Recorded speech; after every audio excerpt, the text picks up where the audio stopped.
Et bonjour à tous. Aujourd'hui, je vais faire un opening de Labyrinthe des Morts, qui est sorti il y a quelques semaines maintenant. Ce que je proposais, c'est de faire surtout un opening en mettant l'accent sur certaines cartes spécifiques, notamment les cartes rétro, jouées et jouables en Edison ou en TOS, ou même je crois en HAT, sont ces cartes-là, donc que vous pourriez également récupérer si vous jouez en compétitif, en HAT, en TOS, en Edison. Et c'est quelque chose que maintenant Konami a l'habitude de faire. Dans l'autre labyrinthe qui était sorti, le labyrinthe du maître, il y avait plein de cartes Bayalateur qui avaient été rééditées. Là, elles ont toutes été rééditées en rare ou en super. Et dans ce display-là, Labyrinthe des Morts, c'est pareil, il y a quelques cartes qui sont très importantes en Edison à récupérer. Donc bon, évidemment, il vaut mieux les acheter en unité que sous la forme de display, mais grâce aux personnes qui ont racheté ces displays-là, sur Card Market, vous allez vous retrouver avec les cartes rétro rééditées qui coûteront quelques centimes. Donc n'hésitez pas à vous les procurer. Ce display-là, j'ai acheté chez le Bordel Magique, livré très rapidement. N'hésitez pas à aller faire un tour sur leur boutique. C'est parti.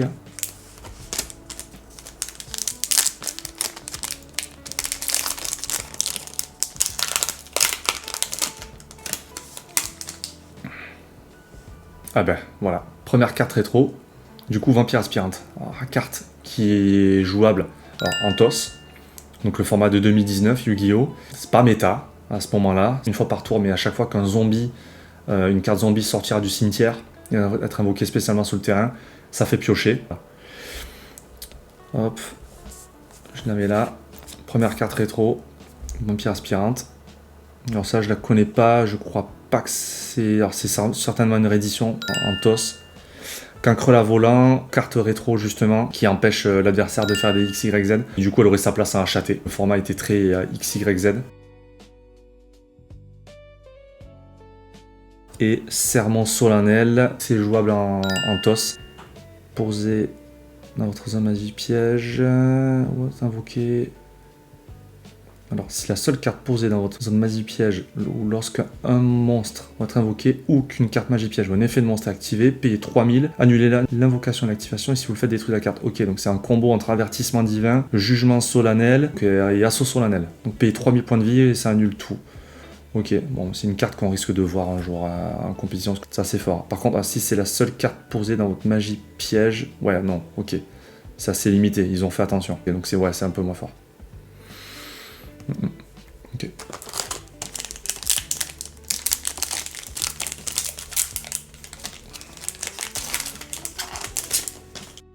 Ange déchu. Je sais qu'il n'y a pas eu pas mal d'anges déchus. Hop, je vais mettre cette carte ici. Hop, ici. On Emancipator. Pareil. Ah ben voilà, hommage torrentiel. Parfait, en plus un rare. Pour le coup, j'avais beaucoup de communes. Je crois que je l'ai qu'en commune d'ailleurs. Donc pour la première fois, je l'ai un rare. Hommage torrentiel, donc le staple par excellence. Hein, de quasi 100% des decks Edison et GOT. Lorsqu'un monstre est invoqué sur le terrain, de détruire tous les monstres sur le terrain. Bon, c'est une carte limitée à 1. Elle fait des ravages dans le format compétitif. Elle est très forte. On peut pas s'en passer. Très peu. Et tous les decks compétitifs la jouent avec Force Miroir. Donc voilà, hommage torrentiel. Je suis très content de l'avoir cette fois-ci en rare.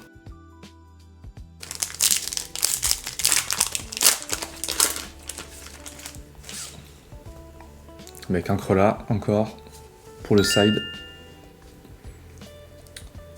Magistus et voilà, Uria. Hop, Uria, Seigneur des Flammes Invocantes. Donc en fait, c'est la seule bête sacrée qui est un peu compétitive en Edison. Elle tire sa puissance de tous les pièges continus qui sont au cimetière. Elle gagne 1000 points d'attaque pour chaque piège du coup dans le cimetière et chaque piège continu. Attention. Et quand elle est invoquée, une fois par tour, elle peut détruire une magie piège face cachée, et l'adversaire ne peut pas répondre.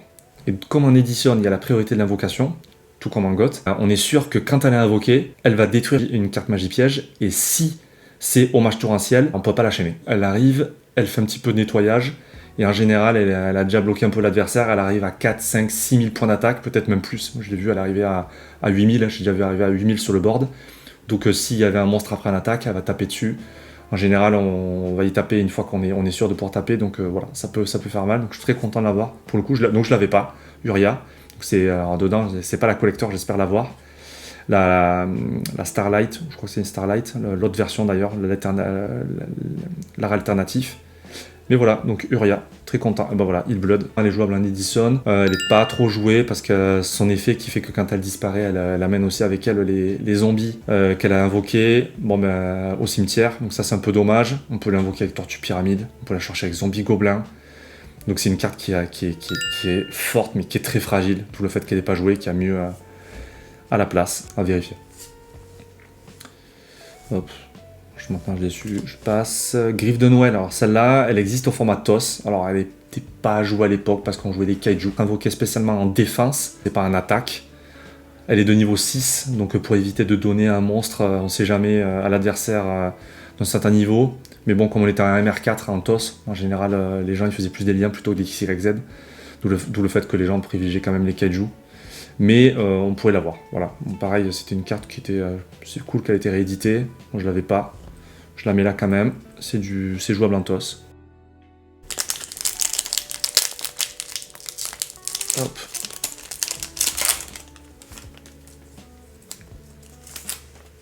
Alors. Rituel du Matador. Je crois que ça c'est nouveau. Et ben encore Uria. Parfait. Donc si je le playset, je suis super content pour le coup. Le premier Ange Déçu, je crois que ça fait partie des nouvelles cartes qui sont sorties. Ça c'est une réédition de bêta, le guerrier magnétique électrique. Parce que je crois qu'il va y avoir des nouvelles cartes, un nouveau support qui va sortir, il me semble. C'est pour ça qu'ils ont réédité les cartes qui sont sorties des années 2016, je crois. Alors, Tradition Impériale. Vous allez comprendre pourquoi ils ont mis Uria ensemble avec Tradition Impériale. Donc ça, c'est un piège continu, comme vous pouvez le voir. Donc, piège continu.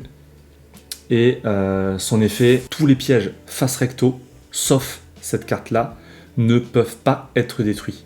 Donc c'est cette carte-là qui sera détruite à la place si par exemple on veut faire Violent Orage. On peut en contrôler qu'une seule. Donc c'est un peu comme barrière de terrain, la magie continue pour protéger les terrains. D'ailleurs ça sera la carte barrière de terrain qui sera détruite à la place. Ben, cette carte là c'est la même chose mais pour les pièges. Donc pour les pièges continus, puisqu'il n'y a que les pièges continus qui restent sur le terrain, indispensable pour avoir un board solide quand on joue Uria. Voilà, donc pareil ça c'est une carte aussi que je l'avais une fois en commune, là un rare et en plus en français, donc je l'avais qu'en anglais. Ténèbres Kuriboh, je crois que Ténèbres Kuriboh c'est pas trop mal. Bon, en format moderne évidemment.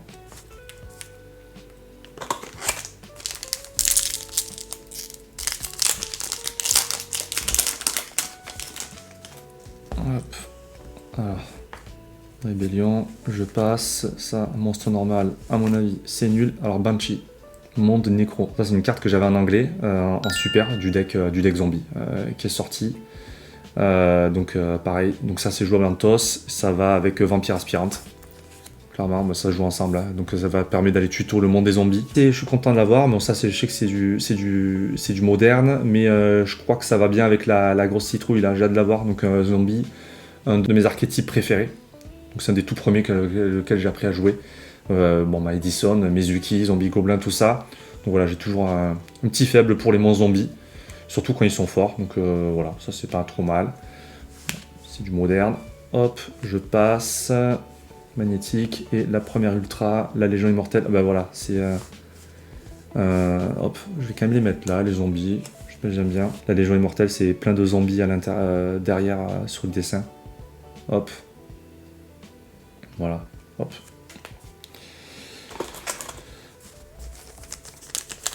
On les met là.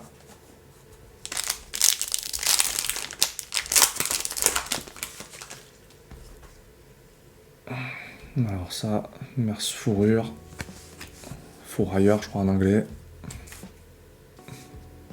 Secours As, Talisman, je passe, Peau de Sorcellerie. Je pense qu'ils l'ont fait exprès évidemment, hein, mais surtout qu'apparemment ils vont sortir du support bientôt, Bête Sacrée. Bon, ça vaut ce que ça vaut, ça sera pas joué dedans évidemment, mais ça se joue dans le deck Uria. Voilà, donc réédition d'une carte rétro. C'était pas très difficile à trouver, mais donc Peau de Sorcellerie permet d'envoyer un piège continu au cimetière en pioche 2 cartes. Je crois que j'avais une commune en anglaise, maintenant j'ai la rare en français, et clairement c'est joué dans le deck Uria. C'est le moteur de pioche. Et du coup, un zombie, et oula, bah c'est le regard de Timmy en secret, je sais pas si ça vaut beaucoup, je crois que c'est assez fort. Hop, je vous la montre. Voilà, bon, c'est pas la version collector Starlight, mais je crois que ça cote un petit peu, bon bah tant mieux. Et ça, un zombie niveau 6. C'est pour la citrouille. Hop là, je vais la laisser là quand même. Pour le plaisir des yeux. Ça va être la carte un peu à la mode avec le Dark Magician of Destruction. Donc la carte, le flagship de cette extension. Dragon Quadro Borel. Ça, je sais pas si c'est fort. J'aime bien l'archétype Borel. Jeu Dragon Charge Borel, forcément, pour le TOS.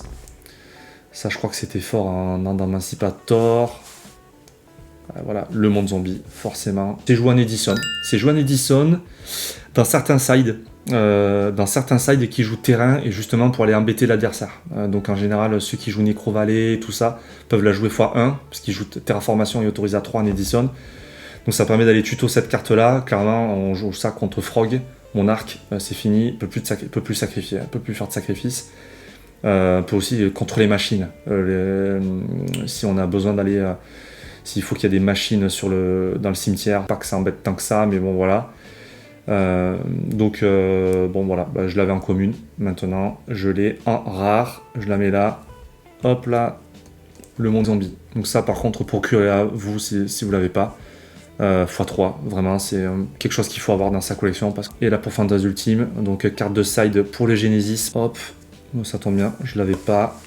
Maintenant je l'ai. Et la carte, une carte du coup pour le zombie. Si vous contrôlez un monstre zombie et appel de lettre T, ciblez un monstre contré par l'adversaire, envoyez-le au cimetière. Ok, pas mal.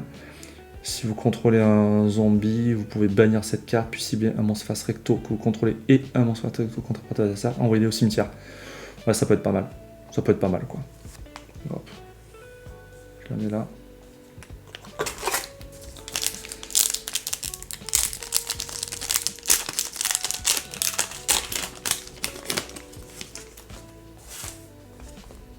Alors, un guerrier magnétique, une deuxième vampire aspirante en rare. Hop. Robot, code de maille, un synthoniseur, un truc pour dragon poussière d'étoiles. Gnomatérial, ça c'est une carte de side si je dis pas de bêtises. Et je crois que ça peut être joué en rétro, il me semble. C'est pas ce qui se fait de mieux en side, mais si votre adversaire invoque spécialement un ou plusieurs monstres, tant que vous ne contrôlez aucune carte, vous pouvez défausser. Ok, donc voilà, c'est un trap. Puis cible un monstre contré par l'adversaire, ce tour-ci ne peut pas être sacrifié ni utilisé comme matériel pour une fin synchro fusion YZ ou lien. Bon, déjà, ouais, c'est bon pour du moderne, donc potentiellement du TOS. J'ai envie de dire, forcément, parce que s'il y avait du lien qui est sorti, c'est après 2017. Mais il me semble que c'est pour du TOS. Je la mets ici. Empire, hop, ça, c'est nul. Et là, le regard de Timé, je crois que c'est collector ça. Ça ressemble pas à une ulti. Je pense que c'est collector ça. Hop.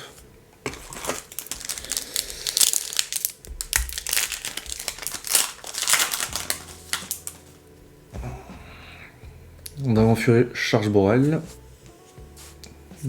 Allez voilà, l'appel de lettre T. Donc carte Edison, Goth.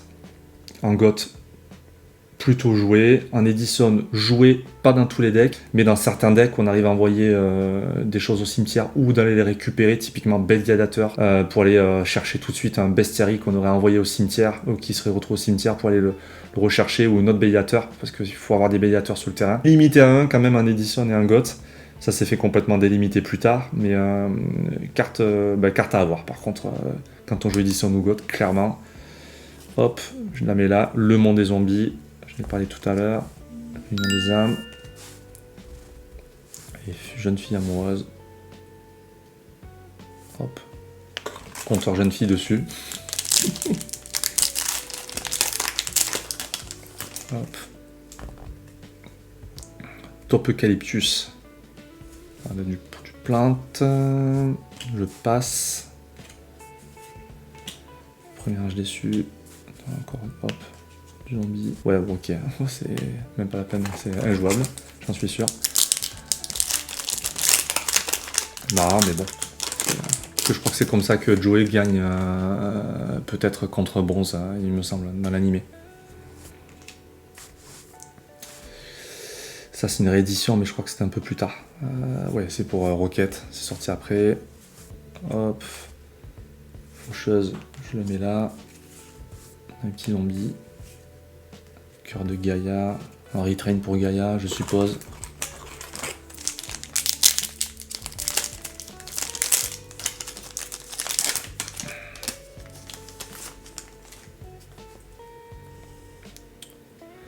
Ombre du fléau avec notre Fried, les générales implacables.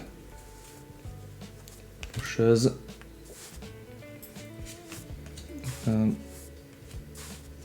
Le monde zombie. Et encore. Sermon.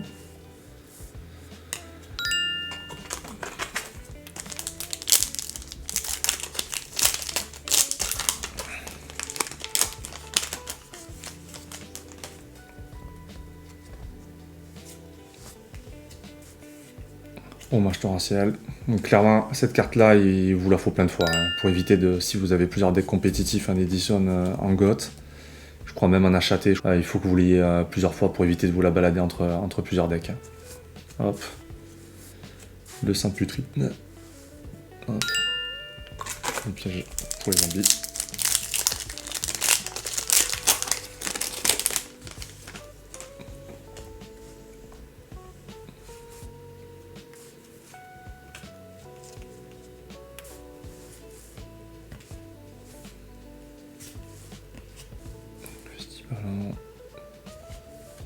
Le pot de sorcellerie.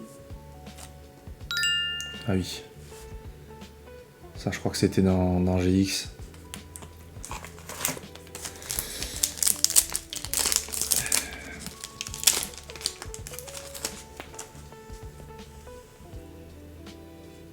Premier âge déchu. Santa Claus. Griffe de Noël. Le tradition impériale. Impérial Custom en anglais. Hop, petit zombie, encore la magie rapide du magicien. Du temps.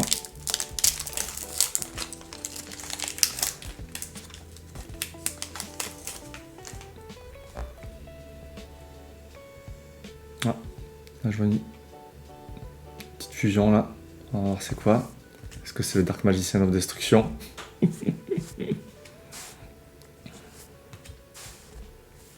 Hop, je mets comme ça. Fléau, le pot de sorcellerie. C'est Dark Law mais l'alternatif, ok. Bon. J'avais vendu l'ancien, j'ai le nouveau, super.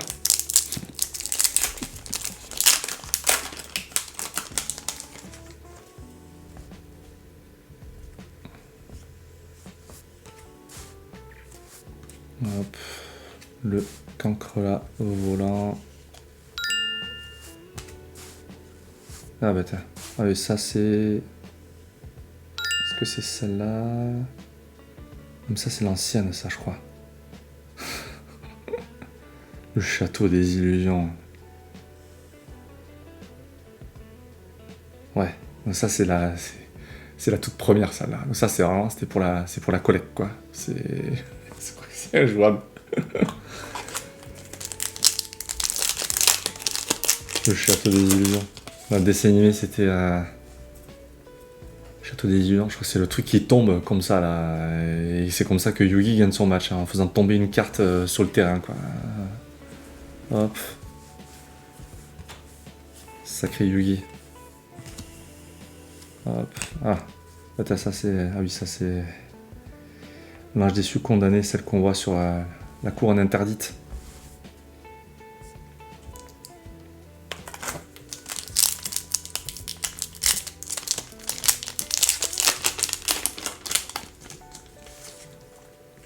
Alors, Santa Claus. Hop. Et... Bah, il n'y a rien. Il reste combien? Il reste 5. Ouais. On va mettre là. Il reste 5.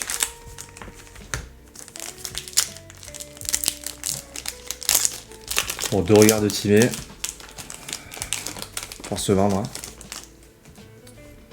Garder pour la collecte, je sais pas encore. La vampire aspirante. Bon, ça c'est pas du rétro, hein, mais hop, je la mets là. C'est une carte que je voulais. Hop, encore du Gaïa. Plus que 4.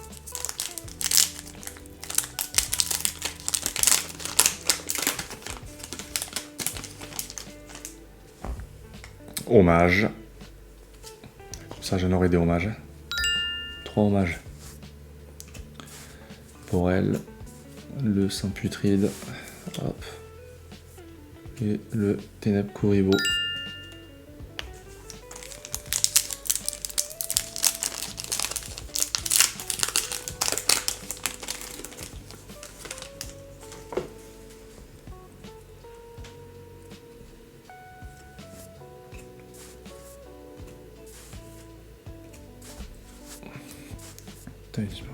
C'est mignon ça. Encore la jeune fille amoureuse. Elle est marrante.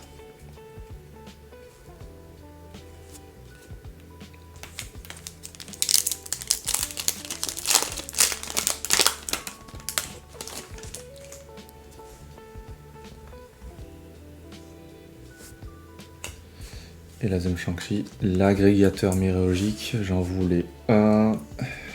Pareil, un petit deck casual, moderne. La nécro. L'orage foudroyant. Bon, ben ça, c'est pathos, mais je le voulais. Et.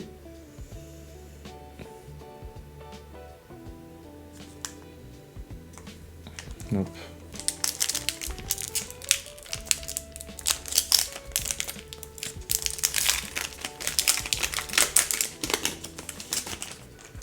Alors, le gnome matériel. Hop.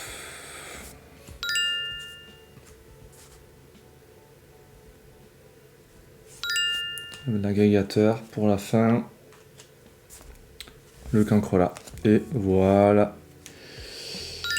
Eh bien, je pense que c'était quand même un bon booster parce que je crois que ça vaut pas mal. Donc j'ai la Secret et je pense que c'est le truc au-dessus. Alors c'est pas la Starlight, hein, mais je crois que c'est Collector. Bon, de toute façon ça je jouerai pas. Donc pour résumer, voilà, c'est les cartes rétro. Il y a un tout petit peu de Goth. Ils ont mis un tout petit peu de TOS aussi, mais il y a de l'Edison. L'Edison, des cartes super importantes, de toute façon que vous devez vous procurer. Forcément, si vous voulez jouer du compétitif en Edison ou en Goth, c'est hommage torrentiel. Appel de lettres en T. Ça, c'est pour du side. TOS, il me semble que c'est jouable. Ça, c'est Edison, on peut jouer, mais c'est pas méta. Bon, bah, ça, voilà, je crois que c'est plus méta de jouer Uria que Saint-Putride. Ça, c'est du zombie TOS, pas méta.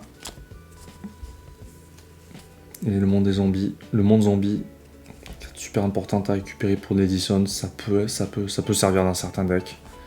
Et sinon, bah, pour du zombie TOS. Voilà.